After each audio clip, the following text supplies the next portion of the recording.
Welcome to Influential Entrepreneurs, bringing you interviews with elite business leaders and experts, sharing tips and strategies for elevating your business to the next level. Here's your host, Mike Saunders. Hello and welcome to this episode of Influential Entrepreneurs. This is Mike Saunders, the Authority Positioning Coach. Today we have with us Nick Marks, who is the founder and CEO of Friday Pulse. Nick, welcome to the program. Thanks very much, Mike. Hey, so I love in your bio that you are called a statistician with a soul, and you work in the field of happiness and well-being. So I'm interested to see how statistician and happiness and well-being all tie together. So I'm looking forward to our talk. Give us a little bit of background on yourself, and then what led you to start the Friday Pulse. Yeah, so by trade, I'm a statistician. You know, I went to university, went to Cambridge, read mathematics, and found out I was an applied statistician. I like doing health statistics, quality of life statistics. And then, but on a sort of another side, my mother was a family therapist, and I studied to be a therapist in my 20s. So I sort of end up with this slightly strange mix between hard statistical skills and soft people skills. And it all, in the end, comes together that I become the guy that does stuff about measurement of happiness and well-being. Well, I love that, because I think that too many people that are number oriented are, I forget which is it left brain that is analytical and right brain that's creative. But I think that having a mix between the two is a wonderful balance. You know, I think it's a good leadership balance for everybody, actually, to have people skills and data skills. You know, I think most managers need to be doing both of those things these days. And in a way, that's what I do with my work, is create data for managers, senior leaders, so they can understand their people more. Well, and it always has that cliche, they just treat me like another number, like as a customer, like I'm not going to call in for customer service complaint because I'm just another number. And so I think if you can teach organizations how to avoid that, well, then their brand perception really takes a big leap forward, I would suspect. Yeah, it's a strange thing, isn't it, numbers? Because numbers is definitely the language of business, isn't it? You know, businesses are run by numbers. And yet, how they treat people, they don't often like to put numbers around people because they sort of feel that's sort of wrong in some ways. I don't know. It's a difficult balance to get. But I think that what numbers do, in particular in my line of work, is they actually make people take something seriously, which can sometimes be sort of dismissed as a bit fluffy. And so by putting a number on it, actually says, okay, can we make this number better? Can we improve it? And actually then what you're doing is you're improving people's lives. So it's a good way into the topic. Yeah, exactly. So let's jump into happiness and, morale. Why is happiness the best measure of team morale? So happiness is the words that we use ourselves when we sort of think about whether something's going well or not. So, we say, I'm happy with that. That's good. I enjoy that, whatever it is. So by having an emotional tone on how we assess the quality of something, it sort of firmly locates it in our own experience. And so that's why happiness is good. So if you ask people, like, can you rank how engaged you are? Can you rank even your well-being or how meaningful something is? People can't really put a number on those things. Whereas if they say, how much, how happy do you feel? People can say, yeah, I feel very happy or very unhappy, and we can put numbers on that quite easily. So it's a construct that really works with engaging people on the topic. Yeah, kind of like on a scale of 1 to 10, how would you? And so this is something that I literally finished a podcast interview about 30 minutes ago, and I used this analogy, and I think it fits so nicely in what we're talking about. But I said, I want to get your input. I said, so many times people will say, oh, I want happy customers. Yes, happy customers. You really don't. You know what you actually want? You want raving fans, because someone that's happy is just, I'm okay. I'm happy. I want to be thrilled. So how do you quantify that in your measurements of happiness, or are there degrees of happiness? So the sort of happy customer raving fan is sort of like a net promoter score sort of approach, which is that, you have to be totally at the top of the scale to do your sort of word of mouth marketing. And in a sense, for customers, there's a sort of sense to that. But in employees, I mean, it's different experience than being a customer. A customer is a sort of short-term interaction normally, whereas an employee is a long-term relationship. Yeah. And so I think that we have to think we're built, for marathons rather than sprints when we're working. And so, I think it's great if employees are enthusiastic. That's fantastic and whatever like that. But actually, people enjoying their work and doing it steadily and consistently is actually where most of the benefits come from. And let's not, be silly about this. There's lots of people that are very unhappy at work, they're very disengaged, and what you're really trying to do is bump them up, much more, rather than thinking about where someone happy or raving amazing. And I feel like some organizations or team leaders might be hearing this and going, how do you quantify happiness? Right. But I would submit, and could you validate this? The higher the level of happiness in an employee's morale and a team and an organization, the less chance that they are unhappy with their job and looking around for another job, which then creates a gap, which means the HR department needs to go out and search and find another employee, get them trained and benefits and onboarding. And there is a quantifiable cost to that. So increasing happiness will help decrease replacing employees. And it's not going to eliminate it, but it helps to mitigate and decrease that. Have you seen that in your work? Absolutely. So if we track people, so we ask people every week how they are, and that might sound very often, but actually people's experience of work ebbs and flows. It goes up and down. And if you ask regularly, you pick up those nuances and those differences. And what, the game really is to have more good weeks than bad weeks, many more, hopefully.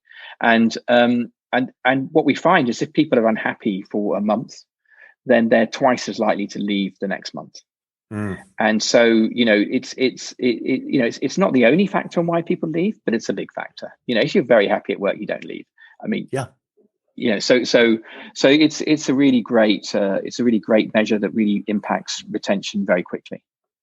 Which then you can show bottom line results. When, for instance, if you were implementing this program and year over year, you showed, hey, we've been on this, happiness assessment program for 1 year. Look at this year compared to last year, our retention rate has improved. Our, morale has. So I think that that's a wonderful metric to be looking for. So let's talk about now team leaders and the culture of the internal team. What happens there? What's the positive change that people are seeing there with that employee experience? So teams for me are really the heart of people's experience of work. The people that we work with very closely are the ones that impact us the most. And I know from my data that the people's experience, which we measure by weekly happiness, is impacted about 4 times as much by the people they work with closely than, say, by the whole organizational system or by a senior leader. So actually, if you want to create a sort of happy ship in your organization, then team leaders is a great place to start. And how do we support them to build happy teams? And that's a lot what our product platform Friday Pulse is about. It's about helping team leaders have better conversations with their teams every week about what's gone well for them, what hasn't gone well for them, how can they fix that. To me, that's the absolute core of it all, how teams work. Yeah, for sure. And it's kind of like a bad apple spoils the bunch. So if you have that unhappy team member, boy, they can really do a lot of damage talking and bad mouthing the organization. So it's really an important concept to keep in mind. Yeah, Netflix had this whole thing about not having brilliant jerks, and that's even when they're brilliant, and there's something about how we measure the impact. And actually, sometimes I think organizations get this very wrong on engagement too, or on productivity, is they look at an individual star and think that they're doing, but they may not notice that maybe the individual star is draining the people around them. It doesn't have to be, but it's possible. Yeah. And so I think you need to look at the sort of whole team and the whole system. And if there's a person that's, I call them black holes, they suck the energy out of you, then you do need to move them on. Find a role that either suits them or just sort of ease them out of the organization, and maybe try and make them. I used to know the late great Tony Hsieh. I don't know if you ever met him, but Oh, Zappos. Who was, yes, who obviously sadly died last year. But he used to talk about the fact that if you hire for culture, you need to fire for culture. And I think we need to take more seriously sometimes about whether people are actually supporting their colleagues or draining them, and don't have the drains. Either find out how to make them happier or move them on. 100%. And I would venture to say that if someone did that, move them on, and maybe even it's a different job within that organization, I'll bet you that there's research that shows that if you went back a quarter or two later to that same employee and said, "What do you think?" they could be like on cloud nine. It's unbelievable. I love my job. They just happen to be in the wrong, daily duties of what they're doing on a daily basis. So I think observing and watching for those areas is really huge. And it doesn't always mean get out of the company and move on. It might just mean let's retool your job or put you in another department where you could be most effective for us and you. Yeah, that's the happy outcome, which does happen. And some people, they're better off working in more individual jobs. What I think some organizations make the mistake of doing is promoting people into people leadership roles, when they're not suited for it. So they might be technically good, the length of service might be great, but they're sort of accidental line managers. And I think that's normally a recipe for disaster. And so, so you've either got to help people develop their people skills or promote or put people in management roles who've got the people skills. Yeah, 100%. So let's now address things that can affect well-being. So I know that if you look back over history, there's a lot of blips in culture. You think of the Great Depression or anything in an economy that can bring negativity. Well, COVID is one of those things, and I know that affects people's well-being. What have you found, numbers and statistics wise, regarding how COVID is affecting people's well-being? Yeah, so we've been tracking with our clients weekly experience, and then also we call a culture profile, which is sort of into the sort of the main ways that we know that create happier work for people. So we've been doing that, measuring that since 2018, 2016 actually with some clients. So we've got time trend data on that, and what we basically saw was this time last year, March 2020, everything crashed. In that week there, suddenly everyone was unhappy at work or much less happy at work. And then we've seen a slow resilient climb back up again out of that is what our data shows.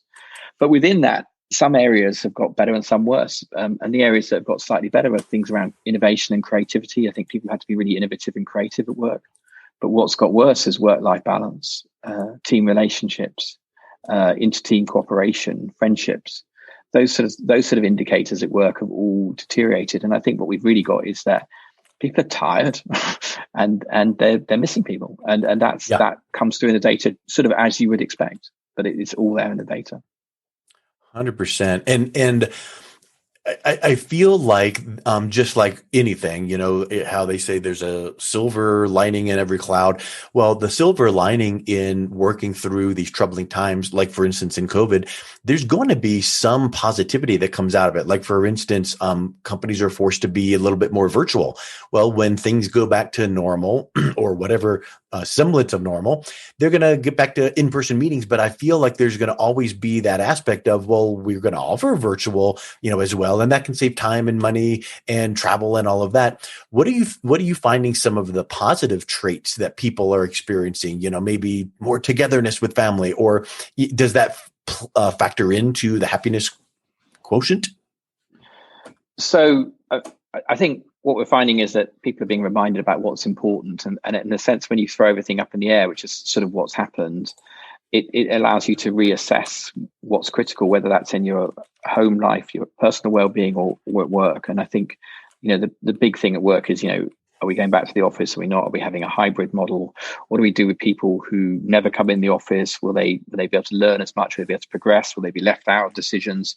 Well, there's lots and lots of things in that. And I think what will happen is that some organizations will go completely back to the office, some will stay completely virtual, and some will be hybrid. But for me, it's an empirical question in the sense that if you consistently measure what the impact on people's experience, you'll be able to experiment and find out, do people need 1 day back in the office for the collaboration, for the friendships, for that? Do they need 2? Do some organizations thrive on 5? To some, I think there will be differences, like we're all different personalities. There'll be differences in organizations, and that's fine. But it's very rare that one size fits all. And I think that sort of personalization that's been going on in the whole economy in all sorts of ways over the last 20, 30 years is coming to the workplace. And we'll have to see how it settles down. But I think the changes will be profound and long lasting. Yeah, I really think so. And it really is kind of gets back down to your mindset. It's how you respond to negativity, and in this case, COVID, but it could be a work environment issue. How do you respond to that? Do you react or do you respond? And I think that, goes into, working with your teams and your employees. So what is it that you specifically do with an organization when someone reaches out to you and says, I love your approach, but how can you help us? Yeah, so we are a platform for measuring and improving employee happiness, team experience. And so effectively what we are is we're a software system in the sense that we contact every Friday all the employees in an organization and ask them a very simple question: how have you felt at work this week?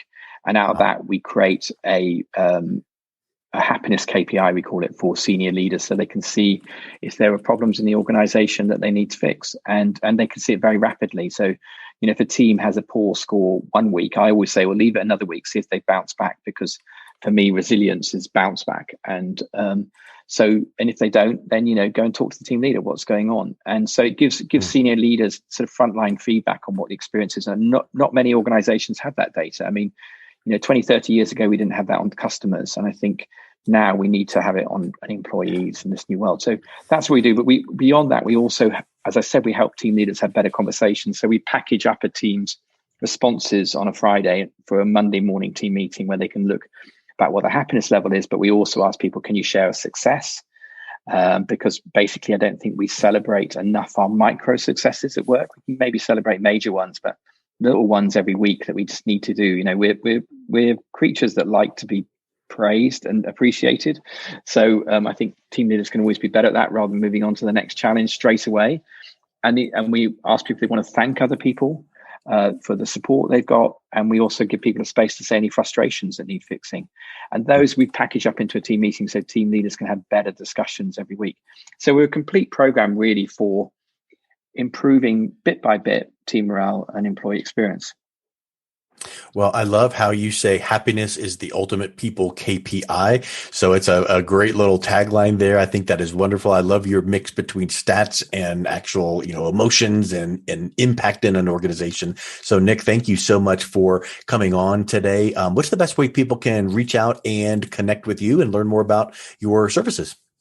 Yeah, so we're Friday Pulse. So you can go to fridaypulse.com. We've got demo videos and book a demo slots and things like that, like people do. We've also released a free tool, which is called Friday One, friday1.com, and it's a personal happiness at work checkup.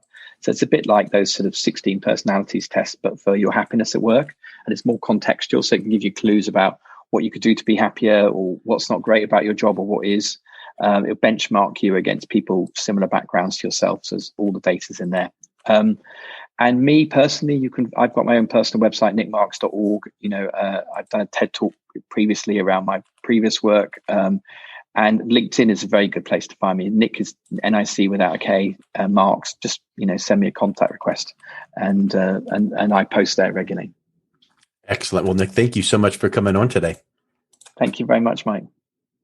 You've been listening to Influential Entrepreneurs with Mike Saunders. To learn more about the resources mentioned on today's show or listen to past episodes, visit www.influentialentrepreneursradio.com.